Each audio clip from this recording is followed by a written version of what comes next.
You know the best place to have your house numbers?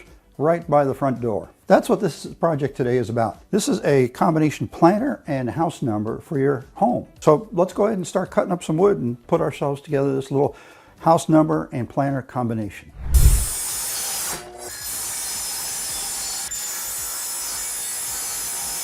The plans don't actually call for it, but because this is a planter box, one of the concerns is that we have drainage. Now, there's two reasons for that. Number one is to prevent root rot. If you get too much water in the soil, that whatever plant is in there, it can actually cause the roots to rot out. The other is to keep the wood from rotting. We want excess water to be able to drain out. Even though the plans don't call for it, I'm going to go ahead and put a 1/2-inch hole in the middle of the bottom. One of my big concerns here is protecting the end grain. The reason I'm concerned about that is the end grain of wood is much more likely to soak up moisture than the long grain is, okay? So I'm going to put a really good coat of glue on here, and as you see, I'm spreading it out with my finger to make sure that the entire surface is covered. Ideally, I want all my surfaces to be well protected like that. And I'm using a corner clamp to put it together, mostly just to make sure I get everything nice and straight and perpendicular. Now, when you're doing this, pine has a tendency, the grain in pine can be really a little rough on nails. So you want to be extra sure to make sure your nailer is lined up straight so that you don't end up with nails coming out the side of the board. So there's our back and our bottom. Now we can go ahead and attach the side pieces, which go on the outside. Wait a minute, which ones are the side pieces? Got to make sure I grab the right ones. Yep, okay. So the side pieces go horizontally here. Horizontally meaning the long grain is going this way. We already know they're 90 degrees, so I really don't need the corner clamp for this. What I do need to do is make a little mark here so I know where to put my glue. Again, I want to make sure I totally cover the glue surface, because that's the place the moisture is most likely to wick in at.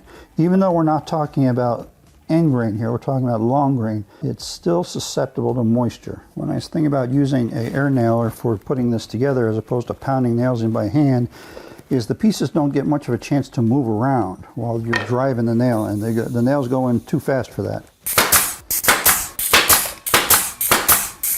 There are all kinds of fancy glue sprayers that people buy and use and come up with on their own. I find finger works really well.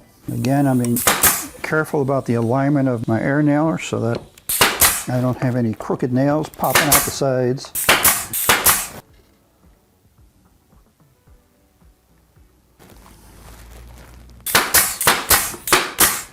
If you're wondering what I'm doing here, flipping this around like this, it looks like my board has just a touch of twist in it, so I'm taking that twist out with my hand before driving the nail in. So there's the basic assembly. Another place where moisture can be an issue for us on a project like this is knot holes. I've got both closed and what looks like slightly open knot holes here. I'm going to go ahead and fill any place where I see anything that looks at all like an opening in a knot hole, including here on the inside.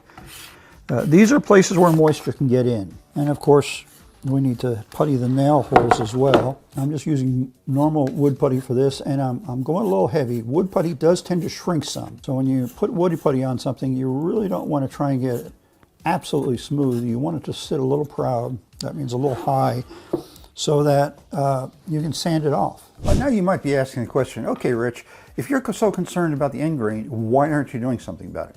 Good question. Now, if you're going to paint something like this, as I'm intending to, you really have to put about 3 coats more of paint, or at least a minimum of 2, over the end grain to keep it from absorbing water. And that's because the end grain absorbs a lot more paint than the long grain does. Yeah, we could do that, but it's really hard to get that sealed off with just paint. So I'm going to use good old caulking, painter's caulking, nothing fancy. You definitely don't want to use a caulk with silicone in it, like you would use for your kitchen or your bathroom. And I'm just applying it with my finger because that way I can rub it into the grain and smooth it out. Putting that on all the end grain seals it off. Once that's dry, I can go ahead and paint, and I'll have it well sealed. Now at the same time, while I'm doing this, I'm going to go ahead and caulk the inside corners, because this is going to have dirt in it, it's going to have a plant in it, and what that means is I'm going to have water in there. And so that's another place the water could end up getting to the end grain. So I want to seal all my inside corners,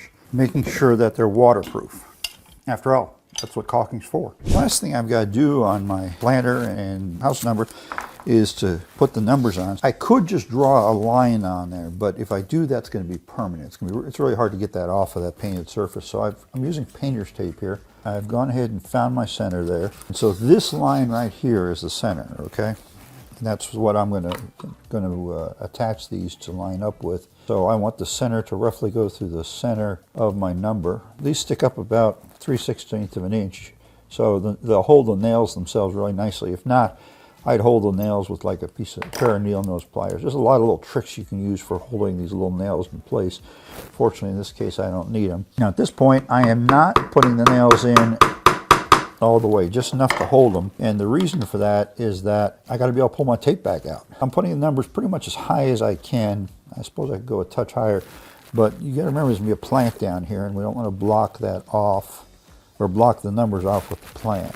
Okay, so now with them tacked enough that they're going to stay put, I can go ahead and pull my tape off. The tape isn't necessarily cooperative when you do this. So here's our finished piece. We've got the numbers on it. It's all ready to go. Now the only thing that's missing here is some sort of a hanger. And the reason that we didn't put a hanger in the design is because that depends a lot on your house and what material it's made of. If you've got like wood siding, you could literally drill some holes and put some nails in there. I probably wouldn't do just the top. I'd do at the top and then like here. All right, if you've got brick, it's a little harder to work with. And so you're going to have to find a hanger that's going to work out good with your home's material. The one thing to keep in mind is that you got to deal with wind and weather, and so you want to make sure that whatever you use, it's going to be good and secure. So about all mine needs is to be hung and find a plant to put in there.